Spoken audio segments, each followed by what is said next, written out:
Hello everyone, my name is Rebecca. Let's talk about makeup. So let's do an update for my Pan That palette. So I am doing a dual Pan That palette project this year. I am doing the fun size theme, which was a twist on the Pan That palette that was created by Jackie Lootens.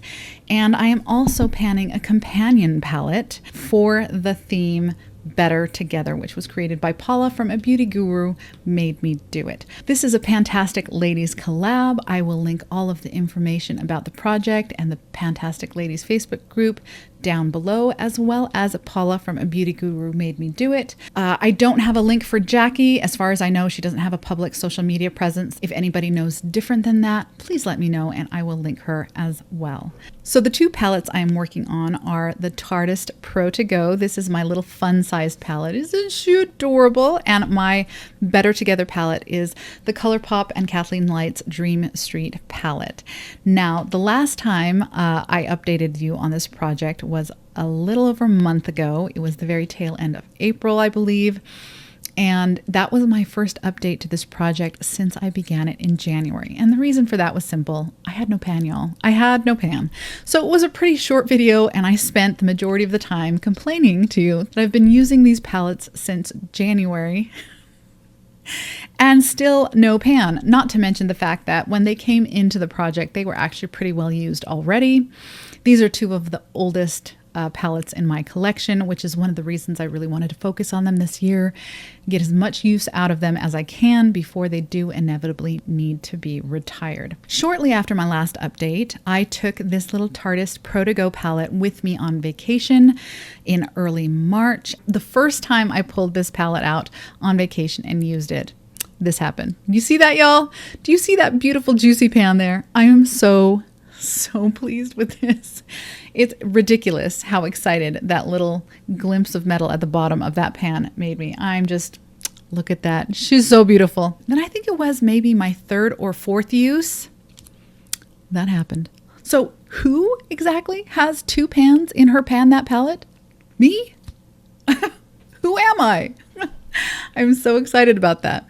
So I got almost immediately after having filmed my last update, lamenting that I had no pan, I got two pans. I'm very pleased with that. My goal is to have a pan in every single one of the shadows in this palette. And as pleased as I am with this, I do definitely have some work ahead of me. I think these were my two most used shades coming into this project. And so I had the most progress on them already. I'm really going to need to step up my game with the rest of these shades if I'm going to hit pan on all of these shades by the end of the year. However, I am feeling a lot more confident in my ability to do that now than I was in my last update. So let's talk about how many times I used each of these shades. Altogether, I used this palette. As of my last update, I had used this palette 22 times. Now that I think about it, 22 times since January is honestly not a ton. I am working on a lot of other makeup and a lot of other eyeshadow palettes in other projects, so I kind of understand that slow progress, but at the same time, it kind of puts that into perspective why it took me so long to hit pan. Since my last update, I have used this palette an additional 9 times. Pretty much as soon as I came home from vacation, I abandoned this palette. I was very pleased with the two pans in here, and I just set it aside in favor of the other palettes that I'm working on in various projects to try to get some progress on those. So I have used this a total of 31 times since bringing it into the project, and I think it was probably 25th or 26th use that I hit that first pan here. So I'm going to go ahead and swatch for you. This is, this is one of the older palettes in my collection, but it is still so nice. It is so nice. And that chocolate smell, I do not mind at all. So this top row here is Drive, Stylin', and Boss. Drive I had used 25 times as of my last update, and I have used it an additional 7 times. You can see it right there. It's this beautiful, neutral, slightly rosy. To be perfectly honest, this is my perfect bronzer shade right here. Then we have Stylin', and that is this beautiful, deep, neutral brown, gorgeous color. I had used this 17 times as of my last update, and I have used it additional 7 times as well.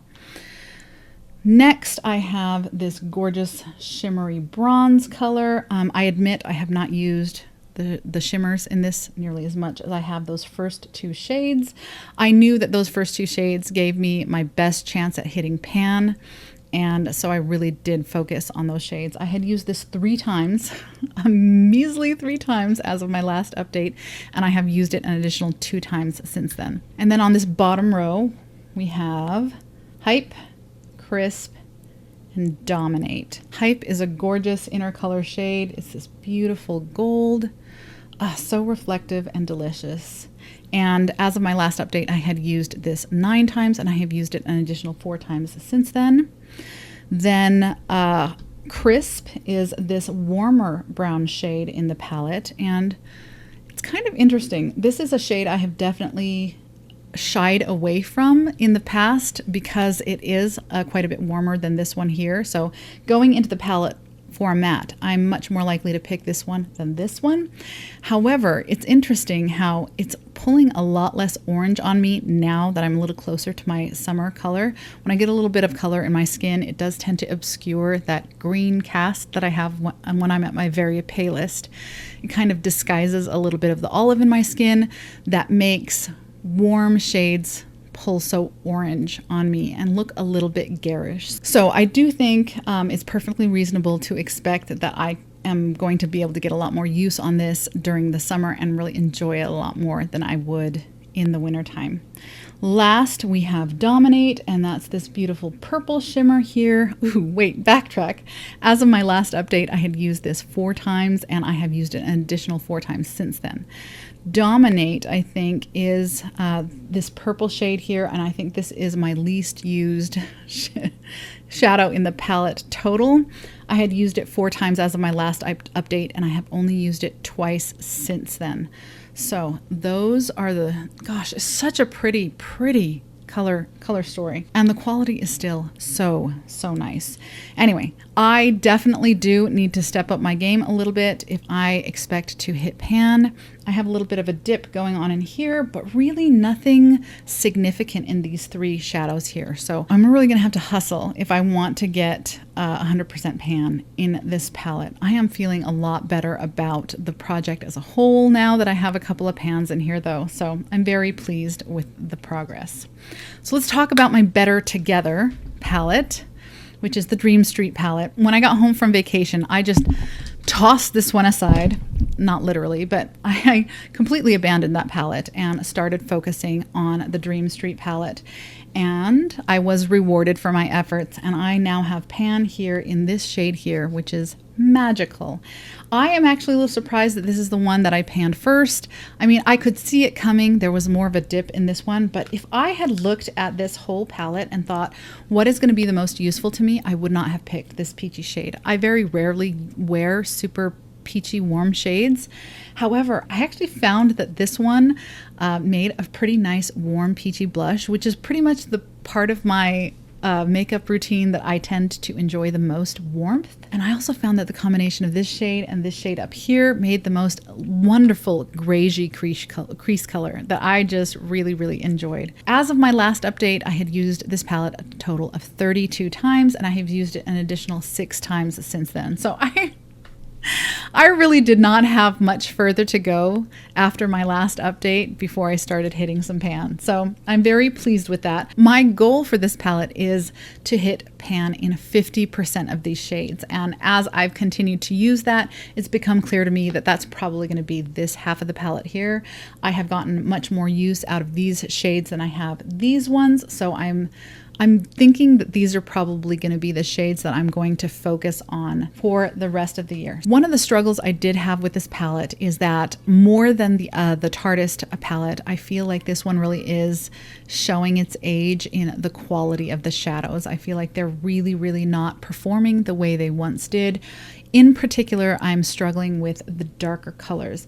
This one right here is absolutely a shade that I would normally use as a deepening up shade in the outer corner of my eye, but I am really having trouble getting a smooth blend. However, I found I was able to get around that by combining it with this shade. Not only do the 2 shades combined make this beautiful grayish crease color that I'm really into, but also This one added the blendability that this one was missing. So this one has become much more useful to me since making that discovery. This shade here is a Super Shock. I have had to rehydrate and repress that one. So I'm thinking my next pan will probably come from this one simply because it's not all that hard to pan a Super Shock. So I'm thinking that my next pan is probably going to come from one of these two here. They're the ones that I have the most progress on after this one. So we're going to swatch really quick and I will tell you how many times I've used each of these shades. So this is Shooting Star, Magical, Stardust, and Twinkle. Shooting Star is, as of my last update, Shooting Star was the one that I had used the most. It was sitting at 20 uses and I have used it an additional 5 times since. Then I have Magical, which was sitting at 17 uses, and I have gone ahead and used it an additional 8 times since then. The next one is called Stardust, which is this coppery shimmer here. Very pretty. I have not used this shade at all, not even once since the beginning of the year. It is very much on the warm side. It is not the sort of shimmer that I generally gravitate to. I think I'm going to have to make it a priority to get at least a few uses on this, but I don't expect to have pan in this by the end of the year. All right, and then the next shimmer is Twinkie. And this one is very much along the similar lines. It's got a lot more reflectivity than this copper shade here. Gosh, that is pretty gorgeous. Why have I not used this more? I think in the pan, it just appears a lot warmer than it does here on the skin with that reflect.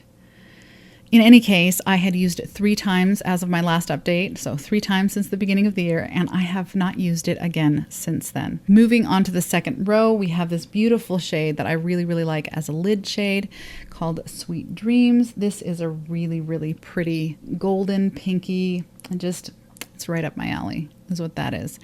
And I had used it 7 times as of my last update, and I have used it an additional 6 times since then. Then we have Water Bearer, which is this dark matte teal color. And I had used it 16 times at my last update, and I have used it an additional 3 times since. You can kind of tell in swatch here, this is what I'm talking about with the quality of the darker shades, particularly the darker mattes, sort of not quite being there anymore. It is a little patchy on the eyes, so I have been using it exclusively as an eyeliner. Then we have Potion, which next to Stardust is my second least used shadow in the entire palette. And you can see again, it's just very, very warm, which is not my preference. I had used it 1 time as of my last update, and I have not used it again since, so I've had a total of 1 use since the beginning of the year. Last on that row is this coral shade.